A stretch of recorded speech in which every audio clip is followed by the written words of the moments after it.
خلا کے بعد عورت پر عدت لاگو ہوتی ہے یا نہیں ہوتی؟ اگر نہیں ہوتی تو اس کی ریزن کیا ہے؟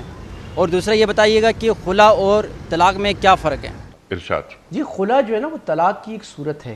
تو میاں بیوی میں سپریشن جب بھی ہوتی ہے عدت ہوتی ہے.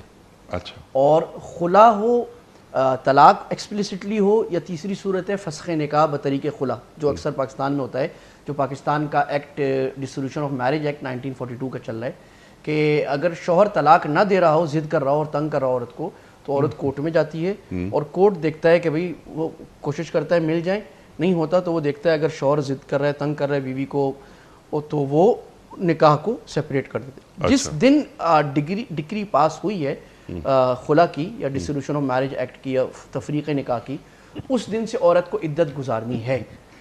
تو جو بھی طلاق ہوگی اس میں, طلاق کی جو بھی صورت سیپریشن کی, اس میں عدت آئے گی. عدت کتنی ہے جی؟ تو طلاق کی عدت جو ہے وہ 3 ایام ہے, 3 مینسز.